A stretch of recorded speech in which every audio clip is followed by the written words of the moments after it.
Hello friends, welcome to Bakshi coaching centre. दोस्तों, जैसे कि आप जानते हो कि आजकल पेपरों में साइंस के क्वेश्चन जिस तरह से पूछे जाते हैं, उसको देखते हुए हम आपको आज केमिस्ट्री का टॉपिक करा रहे हैं। तो इसमें सिलेबस रहेगा 10th का एनसीईआरटी का। तो खुशखबरी ये है कि ये उतना ही रेलवे के पेपरों के लिए लाभदायक है जितना हरियाणा के पेपरों के लिए। और दूसरी खुशखबरी ये है कि ये 10th के स्टूडेंट्स के लिए भी ये वीडियो उतनी ही लाभदायक रहेगी। तो इसको आप देखेंगे तो केमिस्ट्री कराएंगे Sandeep sir. Today my topic of discussion is chemical equation, chapter number 1st, class 10th, NCERT, class 10th, chemical equation. Today my topic of discussion is chemical equations, chapter number 1st, class 10th. Firstly, I introduce you what is chemical equations. रसायन अभिक्रिया। Chemical equation क्या होती है? It is chemical equation. It is a process in which one or two more substance combine together and to form a new substance. For example, H2 plus O, H2O. This is the example of chemical equations in which two molecules of hydrogen and one molecules of oxygen combine together make water H2O.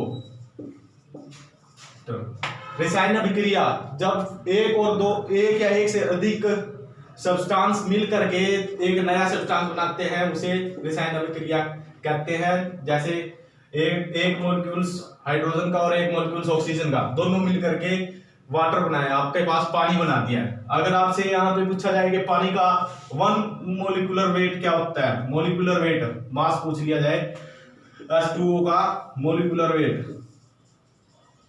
Wait यानी hydrogen का मास होता है 1, 2 molecules of hydrogen के हैं तो 2 से multiply कर देंगे, और ऑक्सीजन का मोलिकुलर मास होता है 16, और फिर इसके पास आप क्या आ जाएगा 16 प्लस 2 प्लस 16 यानी 18 ग्राम। ये आपके पास 18 ग्राम आ गया इसका मोल। 1 मोल की वैल्यू है ये, 1 मोल ऑफ वाटर का वेट है ये। 1 मोल वाटर का वेट है केमिकल से। ये आगे फिर केमिकल इक्वेशंस से इसके इफेक्ट क्या पड़ते हैं आपके पास केमिकल इक्वेशन के।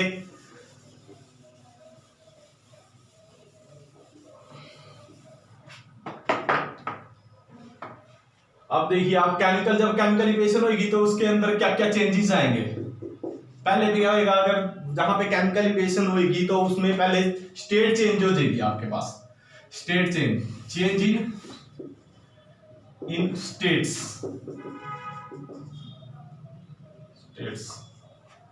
जैसे आपने एग्जांपल में देखा था हाइड्रोजन प्लस ऑक्सीजन, ये दोनों गैसेस थी। इधर बन गया हमारे पास H2O, ये क्या बन गया हमारे पास वाटर, ये क्या है लिक्विड। तो ये हो गया कि भाई अगर केमिकल इक्वेशंस के अंदर फर्स्ट चेंज क्या होता है रिएक्शन के अंदर, भाई चेंज होएगा, उसका स्टेट चेंज हो जाएगा। आपके पास जो गैस है, आपके पास 2 गैस कंबाइन कर गई हैं, आपके पास लिक्विड दे दिया है, तो इसका एक हो गया स्टेट चेंज हो गया।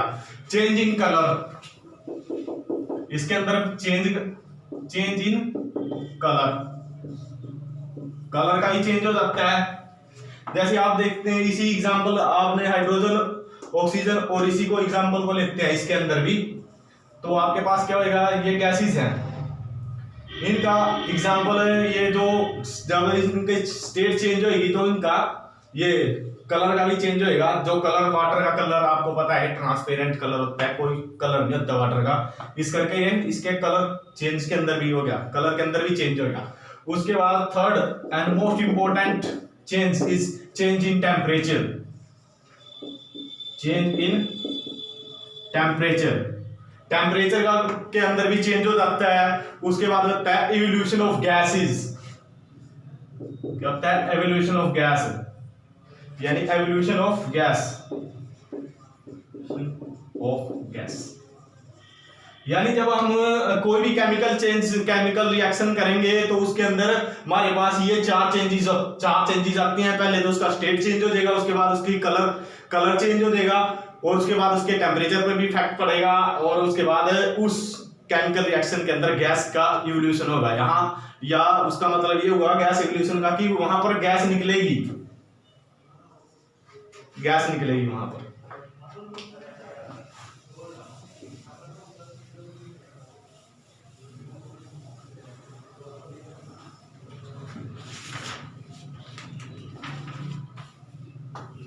उसके बाद आपके पास आता है कि केमिकल रिएक्शन इन लाइफ, हमारे लाइफ के अंदर जो केमिकल रिएक्शन है वो बताया जाए। केमिकल रिएक्शन इन लाइफ, हमारी लाइफ के अंदर जो केमिकल रिएक्शंस हैं वो आपको बताई जाए तो पहले आपको पता है डाइजेशन ऑफ फूड फर्स्ट यानी केमिकल रिएक्शन इन लाइफ यानी रसायन अभिक्रिया, हमारी जो जिंदगी के अंदर रसायन अभिक्रियाएं होती है उसके बारे में बताया जाएगा आपको। फर्स्ट चेंजेस क्या होता है? डाइजेशन ऑफ फूड,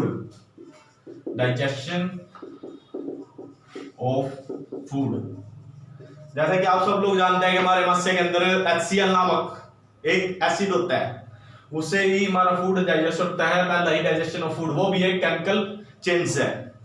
उसके बाद सेकंड बनता है आपके पास केमिकल चेंज बन गया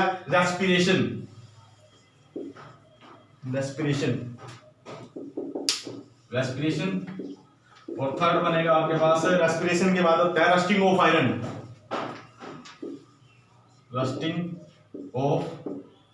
आयरन, लोहे के ऊपर जंग लगना भी, रेस्पिरेशन भी, हमारी सब ये केमिकल चेंजेस हैं। और फॉर्मेशन ऑफ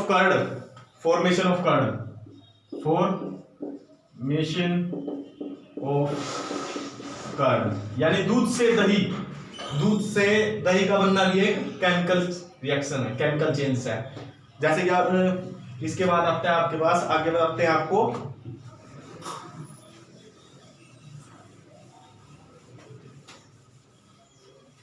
उसके बाद आपके पास आता है रिएक्टेंट क्या होता है। मैं बार बार आपसे एक वर्ड यूज कर रहा था कि भाई रिएक्टेंट, अभी मैं बताता हूं आपको रिएक्टेंट क्या होता है। रिएक्टेंट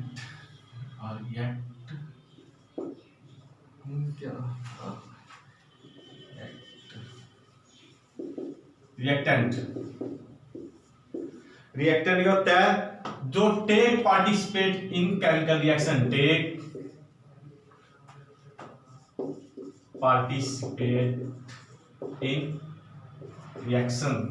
RX से रिप्रेजेंट करते हैं रिएक्शन को, यहां पे आएगा RX, ये शॉर्टकट फॉर्म है टू रिप्रेजेंट रिएक्शंस RX। और उसके बाद रिएक्टेंट के साथ साथ आ गया तो अब आपके पास प्रोडक्ट भी बता देते हैं क्या होता है प्रोडक्ट। जो रिएक्शन के बाद हमें प्राप्त होएगा उसे प्रोडक्ट कहते हैं। The substance form during chemical reaction,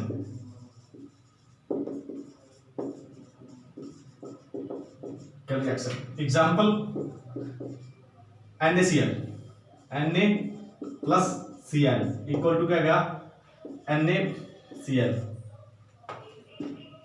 ये आपके पास एग्जाम्पल हो गया। रिएक्टेंट क्या होता है हिंदी में बताते हैं, जो रिएक्टेंट पार्टिसिपेट करते हैं इसे कहेंगे रिएक्टेंट। जो पार्टिसिपेट करता है तो अभिक्रिया के अंदर ये दोनों पार्टिसिपेट कर रहे हैं तो इसे कहेंगे रिएक्टेंट।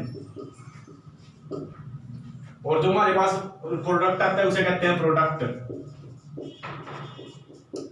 है। ये हिंदी मीडियम वाले में भी ऐसे ही आएगा एग्जांपल। ये एनसीईआरटी का एग्जांपल है आपके पास NaCl का। NaCl यानी सोडियम, Na का मतलब होता है Na represent sodium, Cl represent chlorine, NaCl sodium chloride. और इसके बाद हमें मिल गया, इसका नाम होता है सोडियम क्लोराइड। ये आपके पास हो गया। इसके बाद आता है आपके पास types of chemical reactions.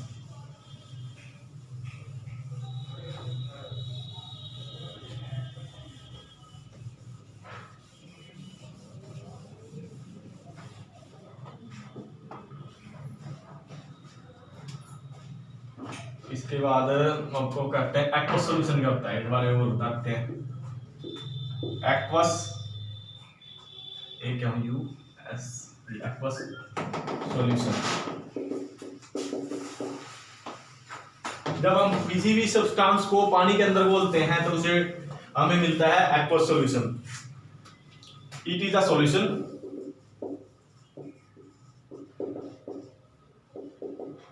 in which solvent is water, in which solvent is water। इसका मतलब ये होता है कि एक्वस सॉल्यूशन उसे कहते हैं कि विलायक, जो आपके पास विलायक होता है उसमें वाटर होएगा, यानी पानी आपका उसमें विलायक का काम करेगा, यानी सोलवेंट होएगा वाटर, जिसके अंदर हम किसी भी सब्सटेंस को बोल लेंगे। जो चीज थोड़ी होगी उसको, जो चीज ज्यादा होगी उसे एक्वस सॉल्यूशन कहते हैं, पानी, विलायक। ये आप विलायक और विलियन आप 9th क्लास में पढ़ोगे आपने। उसके बाद आता है how to balance chemical equation. 1 number का क्वेश्चन बन जाता है कभी कभार के, how to balance chemical equation, how to balance भाई केमिकल। कभी कभार 1 मार्क्स का क्वेश्चन आ जाता है आपके पास कि how to balance a chemical equations. Firstly we give the example H2+O equal to क्या बन जाएगा आपके पास H2O। ठीक है, कई बार क्या देते हैं कि हमारे पास 2 मॉलिक्यूल्स ऑफ वाटर है, इसके अंदर बैलेंस करना है आपको, इसी को ही बैलेंस करना है, इसी एग्जांपल को बैलेंस करना है आपको। तो बैलेंस ये आप सबको पता है कि ऑक्सीजन हमेशा 2O2 के फॉर्म में एग्जिस्ट करता है और इसका इलेक्ट्रोनेगेटिविटी होती है -1 अगर ये सिंगल होएगा। अगर कंपाउंड 2 बन गया इस करके इसका इलेक्ट्रोनेगेटिविटी -1 होती है। अगर कोई भी कंपाउंड अगर सिंगल एलिमेंट में आ जाता है तो उसकी इलेक्ट्रोनेगेटिविटी हमेशा ही 0 होगी। जैसे मैंने आपको दे दिया Na, अगर इसकी पूछ ले कि भाई ऑक्सीडेशन स्टेट क्या है, इसका ऑक्सीडेशन स्टेट इसकी होगी 0। अगर ये कंपाउंड के फॉर्म में आएगा, NaCl के साथ आएगा, तो तब इसकी बनेगी ऑक्सीडेशन स्टेट। तो इसको बैलेंस करेंगे हम, O2 को बैलेंस करेंगे। तो इधर पे आपको ये देखना है कि जितने हमारे रिएक्टेंट के अंदर हैं वो उतने ही प्रोडक्ट भी हो जाए, उतने एलिमेंट जो प्रोडक्ट के अंदर दे रखे हैं वो दोनों बैलेंस हो जाए, तो आपके पास इक्वेशन बैलेंस हो जाएगी। जैसे कि आपके पास 2 हाइड्रोजन है, 2 हाइड्रोजन यहाँ पे भी है मेरे पास, और ऑक्सीजन मेरे पास 1 है, तो अब मुझे क्या करना पड़ेगा, इसे 2 से मल्टीप्लाई करना पड़ेगा। तो मेरे पास ऑक्सीजन बैलेंस हो गया। अब मेरे पास हाइड्रोजन बैलेंस नहीं है, हाइड्रोजन मेरे पास 4 हो गए हैं और इधर हाइड्रोजन मेरे पास 2 ही है। तो इधर भी हाइड्रोजन को बैलेंस करने के लिए इधर भी मल्टीप्लाई कर देंगे 2 से। तो अब देखिए आप यहाँ पर भी 4 हाइड्रोजन हो गए हैं, 2 ऑक्सीजन है आपके पास, 4 हाइड्रोजन यहाँ पे हैं और 2 ऑक्सीजन हो गए, 2 मल्टीप्लाई हो जाएगा 2 ऑक्सीजन हो गए और 4 हाइड्रोजन हो गए आपके पास। तो ये हमारी केमिकल इक्वेशन बैलेंस हो गया है। ऐसे ही आप जब मैग्नीशियम रिबन को एयर के अंदर जलाते हैं तो आपके पास मैग्नीशियम ऑक्साइड प्राप्त होता है। ये आपके पास NCERT का फर्स्ट एग्जाम्पल है, मैग्नीशियम रिबन वाला। तो जैसे हमारे पास मैग्नीशियम रिबन को हम जला रहे हैं Mg+O2, तुम्हारे पास क्या बनता है MgO, मैग्नीशियम ऑक्साइड। अब इसको बैलेंस करना है आपके पास, मैग्नीशियम ऑक्साइड को बैलेंस करना आएगा तो आपके पास ये पता है कि ऑक्सीजन 2 है मेरे पास, तो यहाँ पे भी 2 से मल्टीप्लाई कर देंगे, 2 ऑक्सीजन हो गए, मैग्नीशियम मेरे पास 1 है, इधर 2 मैग्नीशियम है इधर, तो मुझे इधर मैग्नीशियम को भी 2 से मल्टीप्लाई करना पड़ेगा। तो ये आपके पास है बैलेंस इक्वेशन, केमिकल को कैसे बैलेंस करना है। केमिकल को जब भी आपको बस ये याद रखना है कि जितने हमारे पास रिएक्टेंट के अंदर मॉलिक्यूल्स हैं वो दोनों बराबर होने चाहिए, उतने ही मॉलिक्यूल्स वो प्रोडक्ट के अंदर भी आने चाहिए, तभी आपकी केमिकल इक्वेशन बैलेंस होगी।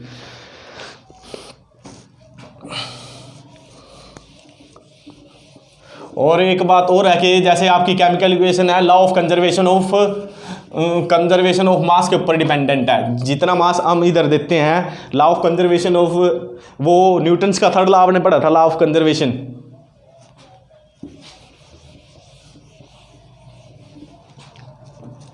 लॉ ऑफ कंजर्वेशन पे डिपेंडेंट होता है हमारा जितना भी होता है, law of conservation of mass.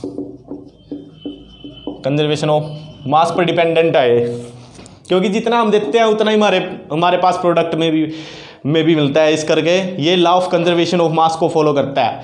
Type, इसके बाद आती है आपके पास type of chemicals reaction, types of chemical reaction. Chemical reaction, types of chemical reaction. आपके पास टाइप ऑफ केमिकल रिएक्शन कितने प्रकार के होते हैं? Chemical reaction is a 4 types, 4 types के होते हैं chemical reaction. Chemical reaction 4 types की होती हैं। पहले होता है कॉम्बिनेशन रिएक्शन, कॉम्बिनेशन रिएक्शन। उसके बाद आता है आपके पास डिकम्पोजिशन रिएक्शन,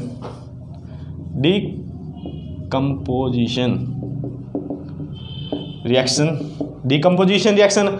और उसके बाद आता है आपके पास डबल डिकम्पोजिशन रिएक्शन। इसके पास आएगा double decomposition reaction. Double decomposition reaction. और लास्ट टाइप्स होती है आपके पास 4 टाइप्स। क्या होते हैं? डिस्प्लेसमेंट रिएक्शन, नहीं डिकम्पोजिशन नहीं, डबल डिस्प्लेसमेंट आएगा, डिस्प्लेसमेंट डबल डिकम्पोजिशन, सॉरी भाई साहब, ये आएगा डिस्प्लेसमेंट रिएक्शन, डिस्प्लेसमेंट रिएक्शन। और इसके बाद आएगा डबल डिस्प्लेसमेंट, डबल डिस्प्लेसमेंट।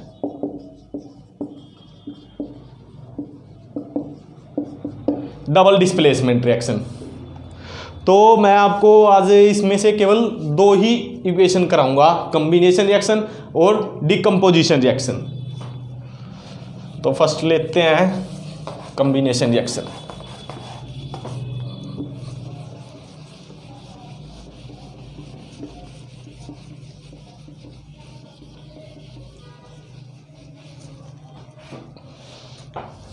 पहला लिया मैंने कॉम्बिनेशन रिएक्शन।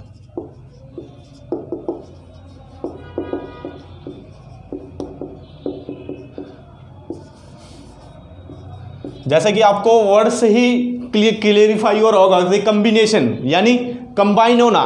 जब हमारे पास the reaction in which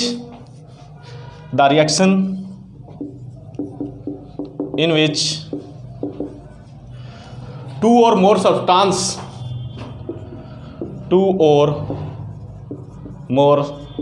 substance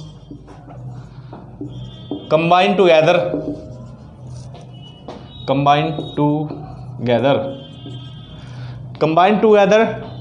to form a single product,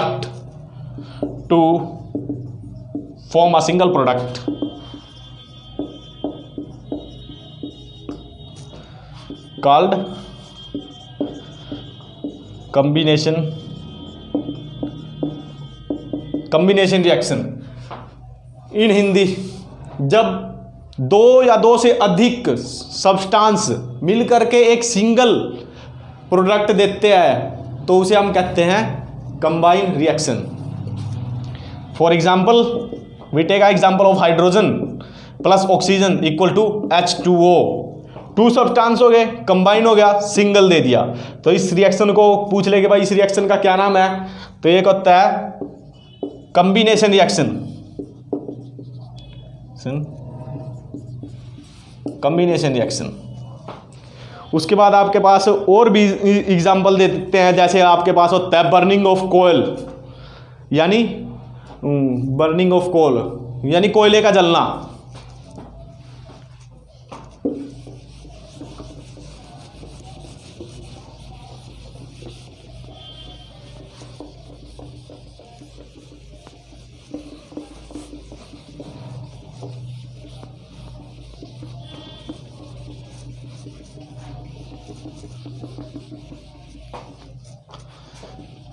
First example is burning of coal।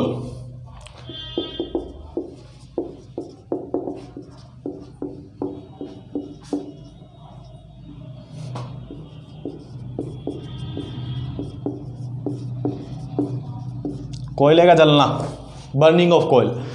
आप सबको पता है कि कोयल जब भी कोयला जलता है तो उसके अंदर कार्बन होता है। कार्बन की जितने भी परसेंटेज ज़्यादा होगी उसी के अनुसार कोयले को आगे आगे पार्ट में डिवाइड किया जाता है। तो मैंने ले लिया बर्निंग ऑफ कोयल, कोयल जलेगा।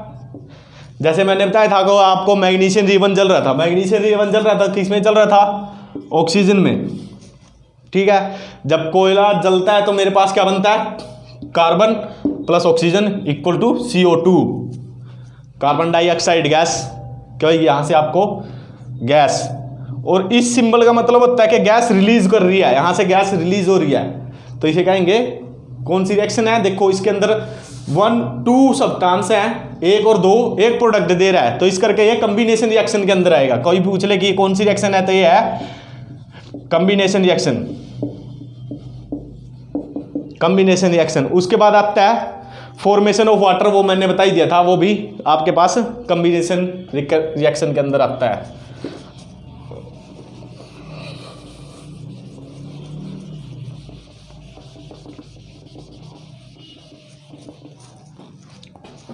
उसके बाद आता है आपके पास सेकंड पार्ट होता है डिकम्पोजिशन रिएक्शन, कंपोजिशन रिएक्शन। अब आपको पता ही है कि डिकम्पोज का मतलब होता है टूटना, रिएक्शन। जब इसमें क्या होगा? It is a reaction of a compound, it is a reaction of compound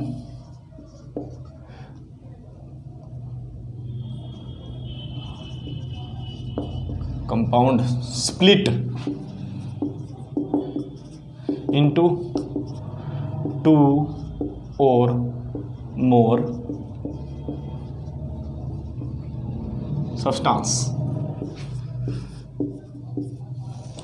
आपको पता है कि डिकम्पोजिशन रिएक्शन होता है, डिकम्पोजिशन का मतलब होता है टूटना, डिकम्पोजिशन का मतलब होता है टूटना। तो इसके अंदर क्या होएगा? जब एक कंपाउंड 2 या 2 से अधिक सब्सटेंस के अंदर टूट जाएगा, उसे कहेंगे डिकम्पोजिशन रिएक्शन। यही लिखा है मैंने कि it is a reaction of a compound split into 2 और more substance is called decomposition reaction.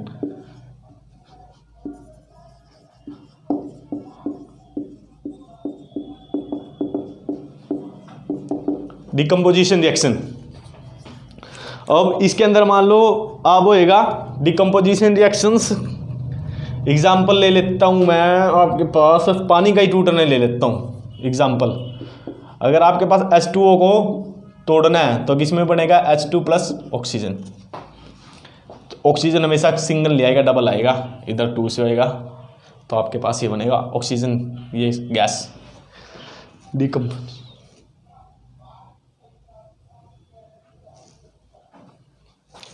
Composition reactions ये हो गया। आगे फिर डिकम्पोजिशन रिएक्शन,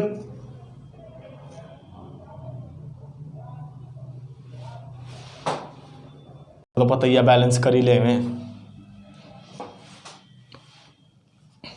2। ठीक है, इसके बाद डिकम्पोजिशन रिएक्शन आगे फर्दर पार्ट में डिवाइड होता है। डिकम्पोजिशन रिएक्शन के आगे 3 पार्ट होते हैं। Thermal decomposition reaction,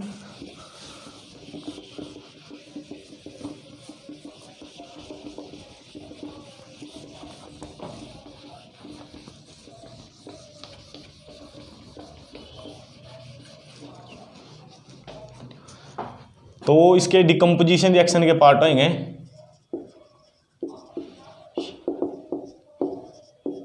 decomposition reaction आगे फर्दर डिवाइड होता है 3 पार्ट में। पहला होता है थर्मल डिकम्पोजिशन,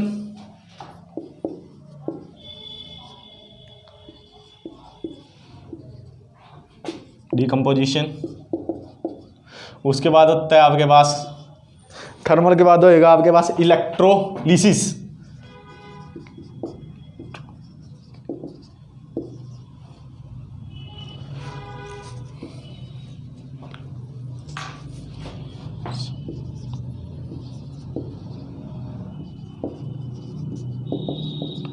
इलेक्ट्रोलिसिस डिकम्पोजिशन। उसके बाद आपके पास बनता है फोटोलिसिस डिकम्पोजिशन रिएक्शन भी लिख लेना साथ में।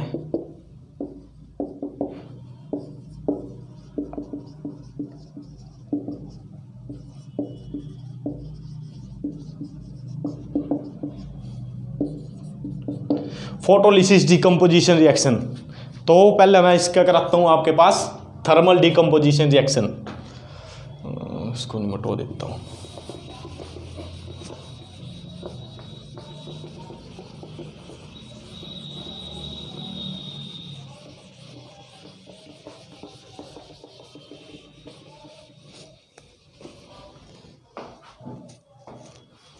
फर्स्ट लेते हैं, इसका पार्ट आता है थर्मल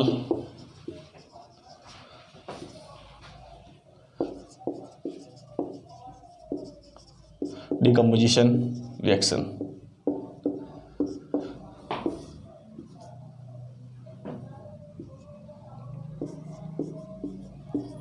थर्मल डिकम्पोजिशन रिएक्शन वो होता है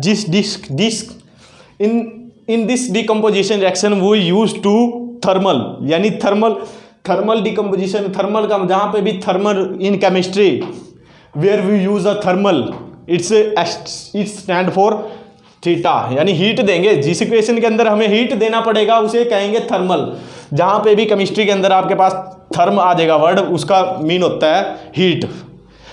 जैसे थर्मोडायनेमिक्स पढ़ते हैं आप, तो थर्मोडायनेमिक्स का मतलब हीट से ही रिलेटेड है। तो इसके अंदर आपको थर्मल से मतलब थर्म से पता चल गया आपके कि भाई इसके अंदर हमें हीट की जरूरत पड़ेगी। इस डिकम्पोजिशन रिएक्शन के अंदर हम जो हीट से कैरीड आउट होगी, it is decomposition reaction,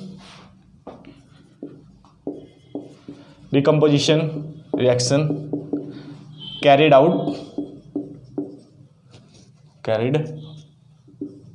out by heat is represented by delta. So we take example of calcium carbonate। जो आपके घर में चूना होता है, जो कैल्शियम कार्बोनेट, उसको जब आप पानी के अंदर घोलते हो तो देखते हो उसके अंदर से बबल्स क्रिएटेड होते हैं, तो उससे ये पता होता है कि उसके अंदर से हीट निकल रही है।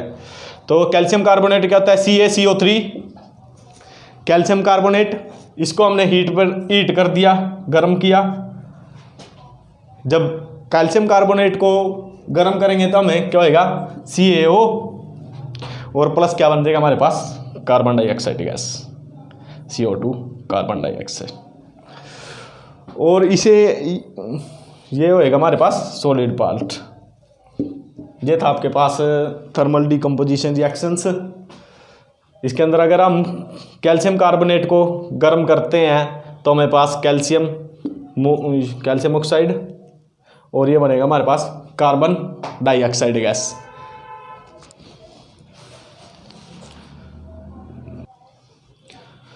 So thermal decomposition reactions, we completed thermal decomposition reactions. So next part of our decomposition reaction is electrolysis decomposition reaction. Electrolysis decomposition reaction. Decomposition reaction. Electrolysis decomposition reaction. Electro का मतलब आपको पता है, जहां भी केमिस्ट्री के अंदर अगर इलेक्ट्रोलिसिस यानी इलेक्ट्रोलिसिस की बात कही जा रही है तो वहां पे हमें इलेक्ट्रिसिटी, यानी वहां पे इलेक्ट्रिसिटी को स्टैंड करेगा इलेक्ट्रोलिसिस। जैसे आपको बताया था मैंने थर्मल, जहां पे भी थर्मल आ जाएगा वहां पे हीट का रिलेटेड होगा, वैसे इलेक्ट्रोलिसिस आपका इलेक्ट्रिसिटी से रिलेटेड होता है। तो ये कहेगा ये decomposition reaction, it is a decomposition reaction.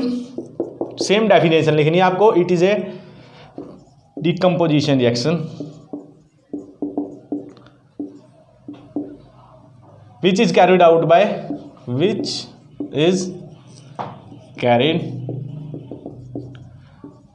carried by electricity. For example, H2O पानी,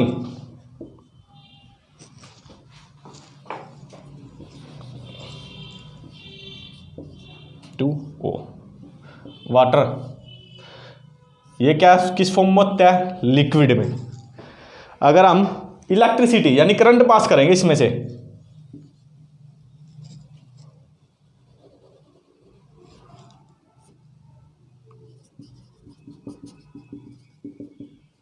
यानी करंट, इलेक्ट्रिसिटी अगर पास करेंगे इसके अंदर से तो ये फिर से टूट जाएगा, आपके पास डिकम्पोज कर देगा H2 + O2, यानी बैलेंस कर दिया मैंने, आपके इक्वेशन बैलेंस भी हो गया। ये हमें दे देगा हाइड्रोजन और ऑक्सीजन। ये था हमारे पास केमिकल इक्वेशन से रिलेटेड। मैंने आपको आज डिकम्पोजिशन रिएक्शन तक बताया आपको। डिकम्पोजिशन का लास्ट पार्ट रह गया आपके पास फोटोलिसिस डिकम्पोजिशन रिएक्शन, वो हम आगे फर्दर क्लास में देखेंगे। So that's all about my class and have a nice day.